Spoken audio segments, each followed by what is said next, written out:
بسم اللہ الرحمن الرحیم۔ عزیز طلبہ السلام علیکم، کیسے ہیں آپ؟ امید ہے آپ سب خیریت سے ہوں گے۔ میں مس نگینہ علی جماعت شیشم کی اردو کی حکایت رومی کے لیکچر نمبر 9 کے حصہ دوم کے ساتھ حاضر ہوں۔ آج ہم آپ کی اردو کی کتاب کی حکایت رومی کی بلند خوانی کریں گے۔ حکایت کو پڑھنے سے جو ہم مقاصد تدریس آج حاصل کر سکیں گے وہ کچھ یہ ہیں۔ مولانا جلال الدین رومی کی سبق آموز حکایت کا مطالعہ کر کے اچھی نصیحت حاصل کریں گے، حکایت کی درست تلفظ کے ساتھ بلند خوانی اور مفہوم سمجھیں گے۔ اب ہم بڑھتے ہیں حکایت کی بلند خوانی کی جانب۔ تو پیارے بچوں، حکایت کا عنوان یعنی نام ہے حکایت رومی، جس کے معنی ہیں مولانا جلال الدین رومی کی سبق آموز یعنی سچی کہانی، قصے، حکایت۔ تو بیٹا آپ کو امید ہے کہ سبق کا جو حکایت کا جو نام ہے اس کا معنی سمجھ میں آ گیا ہوگا کہ یہ جو مولانا جلال الدین رومی ہیں ان کے نام پر یہ حکایت رومی حکایت کا نام رکھا گیا ہے۔ آگے بڑھتے ہیں، ٹھیک ہے بیٹا؟ تو حکایت کا آغاز کرتے ہیں۔ پہلے حکایت کے جو ہے نا ہم نے حکایت رومی نصف حکایت کی بلند خوانی کی تھی گزشتہ لیکچر میں اور اس کا مفہوم سمجھا تھا۔ اب ہم بقیہ جو نصف آپ کی جو رہ گئی ہے حکایت اس کی بلند خوانی اور مفہوم سمجھیں گے۔ تو آغاز کرتے ہیں۔ تیسرے دن کتے اور مرغ میں پھر سے بات چیت ہوئی۔ کتے نے مرغ سے کہا، تم تو جھوٹوں کے سردار ہو، کہاں ہے میرا مرا ہوا اونٹ جس سے میں اپنا پیٹ بھروں؟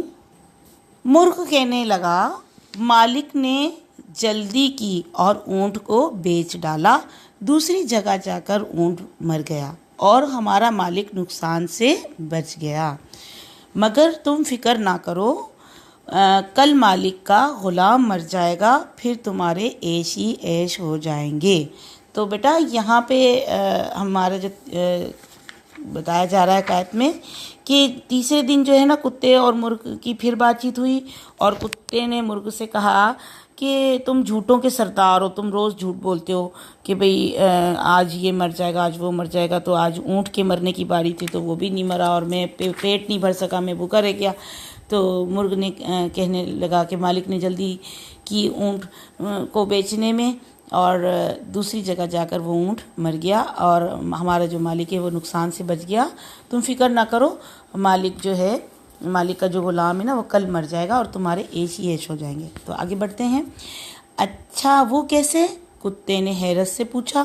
تو مرغ بولا، کل ہمارے مالک کا غلام مر جائے گا تو اس کے رشتہ دار فقیروں اور غریبوں کو کھانا کھلائیں گے اور کتوں کو بھی بہت کھانا ملے گا۔ تو یہ بات سنتے ہی اس شخص نے غلام کو ساتھ لیا اور بازار میں فروخت کر ڈالا۔ اس نقصان سے بچ کر اس کی خوشی کا کوئی ٹھکانہ نہ تھا۔ وہ دل میں سوچ رہا تھا، ان دونوں جانوروں کی بولی سمجھنے سے میں کتنے سارے نقصانات سے بچ گیا۔ تو بیٹا یہاں پہ کیا بات سمجھ میں آ رہی ہے کہ کتے نے حیرت سے بولا کہ بھئی میرا کیا فائدہ ہے، غلام مر جائے گا، تو اس نے کہا کہ اس کے رشتہ دار فقیروں اور غریبوں کو کھانا کھلائیں گے اور کتوں کو بھی کھانا ملے گا۔ یہ بات سنتے ہی وہ شخص جو ہے جو ہوشیار ہو گیا، مالک جو تھا جو ان کی زبان سمجھنا چاہتا تھا، اس نے غلام کو بھی بازار میں جا کے بیچ دیا۔ اس طرح سے وہ نقصان سے بچ گیا اور دل میں سوچنے لگا کہ مجھے تو کتنا ہی فائدہ ہو رہا ہے ان کی زبان سیکھنے سے اور میں کتنے نقصانوں سے بچ رہا ہوں۔ آگے بڑھتے ہیں۔ چوتھے دن حسب معمول وہ شخص ناشتے کے بعد کتے اور مرغ کی باتیں سننے لگا۔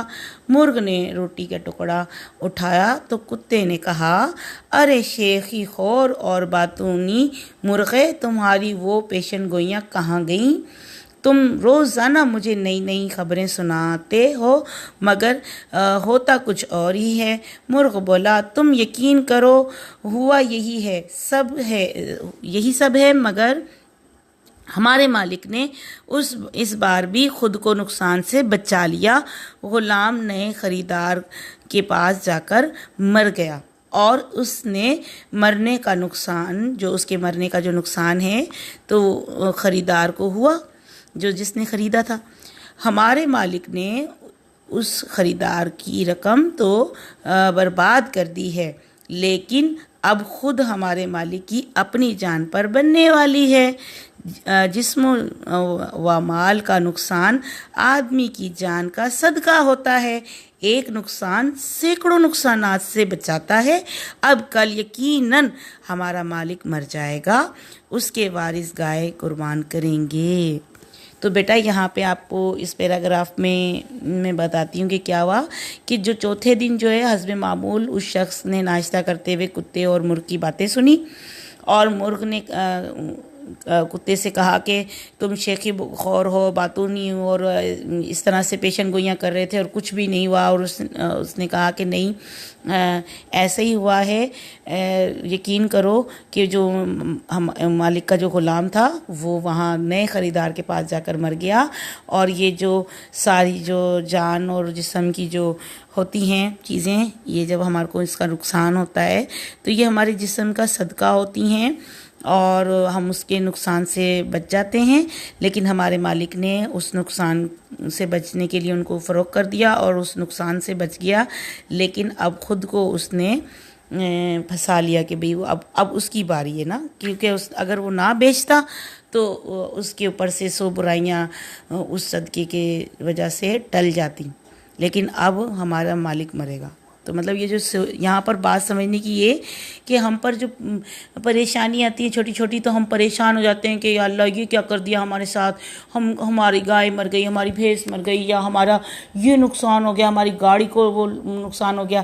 تو بیٹا یہ چھوٹے چھوٹے جو نقصانات ہوتے ہیں نا، یہ ہماری جان کا صدقہ ہوتے ہیں، اس کو آپ پوزیٹیو لیا کریں اور ہمیں بڑی برائی سے بچا لیتے ہیں۔ سمجھ میں آئی نا بات؟ تو ہم لوگوں کو چاہیے کہ ہر چیز کو پوزیٹیو لیں۔ تو یہ مالک نے کیا کیا، ان کی زبان سیکھنے سے ہمارے کو کیا بات سمجھ میں آ رہی ہے کہ جو چیزیں اللہ تعالیٰ نے ہمارے لیے طے فرمائی ہیں نا وہ بہتر ہیں۔ اگر ہمیں یہ زبانیں نہیں آتی تو ہم محفوظ ہیں۔ اگر ہمیں دیکھیں اس کو مالک کو زبان آ گئی تو اس نے اس کا کتنا غلط فائدہ اٹھایا کہ وہ بیچتا رہا، اور پھر اینڈ میں کیا ہوا کہ اس کا خود کا ہی نقصان ہو گیا نا۔ تو آگے پڑھتے ہیں کہ کیا ہوتا ہے پھر تمہارا خوب مزے ہوں گے، خوب عیش کرنا، روٹیاں بوٹیاں دسترخوان کا جھوٹا کھانا کھا کر خوب دعوت اڑانا۔ گھوڑے اونٹ اور غلام کی موت اس مغرور مالک کی جان کا صدقہ تھا، وہ مال کے نقصان سے تو بچ گیا مگر موت سے نہ بچ سکا۔ تو یہاں پہ کیا کہا اس نے کہ یہ جو آپ بڑے دسترخوان آئیں گے اب اور ہم مزے کریں گے، ہمارا جو مالک ہے نا وہ بڑے نقصان سے اب بڑا نقصان اٹھائے گا، چھوٹے نقصان جو تھے وہ اس کی جان کے صدقے تھے جو اس نے نہیں دیے، تو اب وہ بڑا نقصان اٹھائے گا اپنی موت دے کر۔ تو اس میں آگے بڑھتے ہیں کہ اس آدمی نے جب یہ بات سنی تو وہ روتا دھوتا حضرت موسیٰ علیہ السلام کے پاس پہنچا اور فریاد کی کہ مجھے موت سے بچایا جائے۔ حضرت موسیٰ علیہ السلام نے ارشاد فرمایا، تم تو اب نقصان سے بچنے میں ماہر ہو چکے ہو، اب خود اپنے آپ کو اس نقصان سے بھی بچا لو۔ تو یہاں پہ حضرت موسیٰ علیہ السلام نے کیا کہا کہ بھئی تم تو ماہر ہو گئے ہو، تم نے اونٹ بھی بیچ دیا، گھوڑا بھی بیچ دیا، غلام بھی بیچ دیا، تم تو اتنے ماہر ہو اپنے آپ کو نقصان سے بچانے کے لیے، تو اب اپنے آپ کو بچا لو، تو میرے پاس کیا لینے آئے ہو؟ تو حضرت موسیٰ علیہ السلام کو بھی برا لگا نا کہ بھی یوں کیوں زبردستی ضد کر کے زبان سیکھی اور مرغ کی اور کتے کی، اور اس کا دیکھو کتنا غلط فائدہ اٹھایا اور اپنے آپ کو ہوشیار سمجھا اور صدقہ نہیں دیا، اور اب پریشان ہے تو میرے پاس آ گیا۔ آگے بڑھتے ہیں۔ آدمی نے عاجزی سے فریاد کی اور اپنی غلطی کی معافی مانگی تو حضرت موسیٰ علیہ السلام نے کہا، ہر جاندار کو اپنے وقت پر موت کا ذائقہ چکھنا ہے اور اسے کوئی نہ کوئی نہیں ٹال سکتا۔ یعنی انہوں نے کہا حضرت موسیٰ علیہ السلام نے کہ ہر جو جان ہے نا، جاندار انسان ہے، چاہے وہ جانور ہیں چاہے وہ انسان ہیں، غرض جو بھی ہے، اس کو موت کا مزہ چکھنا ہے، ذائقہ چکھنا ہے، اور یہ بات اس کو ٹل نہیں سکتی، یہ لکھی ہوئی ہے، تو تم بھی اس کے لیے تیار رہو نا۔ تو ابھی معافی تو مانگ لی لیکن مرنا تو ہے، برحق ہے۔ اسی وقت اس آدمی کی حالت خراب ہو گئی، 4 آدمی چارپائی پر ڈال کر اسے اس کے گھر لے گئے۔ حضرت موسیٰ علیہ السلام نے اللہ تعالیٰ سے دعا فرمائی، اے رحیم و کریم، اس پر رحم فرما اور اسے ایمان کی موت نصیب فرما۔ تو یہ حضرت موسیٰ علیہ السلام نے اس آدمی کے لیے کیا کیا کہ دعا فرمائی۔ موت تو برحق تھی، اس کو مرنا تو تھا ہی، تو اس کی دعا کی اس کے لیے نا، کہ حضرت موسیٰ علیہ السلام نے کہ یا اللہ تو اس کو مار تو رہا ہے، اس کو مرنا تو ہے ہی، لیکن تو اس کے اوپر اپنا رحم کر دینا، اس سے ناراض نہیں ہو، اور اس کو ایمان کی حالت میں اٹھانا، اس کو موت جو دے تو اس کو ایمان کی موت نصیب فرمانا۔ تو اللہ تعالیٰ نے حضرت موسیٰ علیہ السلام کی دعا قبول فرمائی اور اس آدمی پر رحم فرمایا، یعنی اس کو موت تو دی لیکن ایمان کی حالت میں عطا فرمائی اور معاف فرما دیا۔ تو بیٹا اس جو حکایت ہے، جو حکایت جو رومی نے، جلال الدین رومی نے لکھی ہے، دیکھیں کتنی سبق آموز ہے، کتنی سادہ زبان میں اور کتنے سمپل انداز میں انہوں نے اتنی پیاری باتیں آپ کو سمجھا دی، کتنا بڑا لیسن آپ کو دے دیا کہ ہمارے اوپر جو زندگی میں، روزمرہ کی زندگی میں چھوٹے چھوٹے جو نقصانات آتے ہیں، ہم ان سے گھبرا جاتے، اس کا یہ ہے کہ ہماری وہ جان کا صدقہ ہوتے ہیں، ہماری مشکلات کا ایک نعم البدل ہوتے ہیں، کہ ہم بڑی مشکلات سے بچ جاتے ہیں، بڑی پریشانیوں سے بچ جاتے ہیں۔ تو یہ چیز جو ہے نا، اس میں ہر چیز کو ہمیں پازیٹیو لینا چاہیے بیٹا، نیگیٹیو نہیں لینا چاہیے۔ تو یہ دیکھیے کتنا اس شخص نے چلاکی کی کہ اپنا بیچ دیا کہ اگلے کا نقصان ہو جائے گا، مر جائے گا غلام تو مر جائے تو اونٹ مر جائے تو جانور مرتے ہیں تو مرے، میرا فائدہ ہو جائے گا، اور بڑا خوش ہو رہا تھا، لیکن جبکہ وہ اپنی جان کا صدقہ جو ہے نا وہ کسی اور کے حوالے کر رہا تھا۔ اور چھوٹے چھوٹے جو اللہ تعالیٰ کے بھیجے ہوئے مشکلات ہوتی ہیں وہ ہمیں بڑی پریشانیوں سے بچاتی ہیں۔ امید ہے آپ کو یہ آیت بہت اچھے سے سمجھ میں آ گئی ہوگی اور آپ کو بہت اچھا لیسن ملا ہوگا۔ مجھے تو بہت اچھا لیسن اس سے ملا ہے۔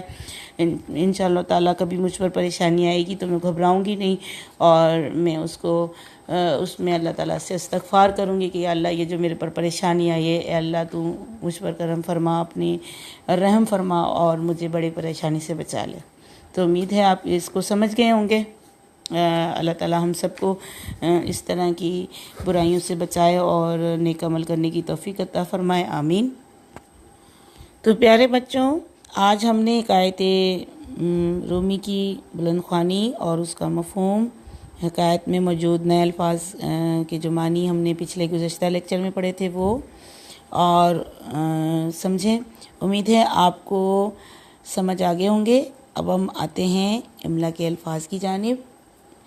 آپ کے املا کے الفاظ جو آپ نے لکھ کر مجھے دکھانے ہیں اور ذہن نشین کرنے ہیں، وہ پہلا لفظ ہے شیخی خور، دوسرا لفظ ہے پیشن گوئیاں، تیسرا لفظ ہے حسب معمول، چوتھا لفظ ہے سینکڑوں، پانچواں لفظ ہے نقصانات، چھٹا لفظ ہے یقیناً، ساتواں لفظ ہے عیش، آٹھواں لفظ ہے بوٹیاں، نواں لفظ ہے روٹیاں، اور 10واں لفظ ہے صدقہ، 11واں لفظ ہے عاجزی۔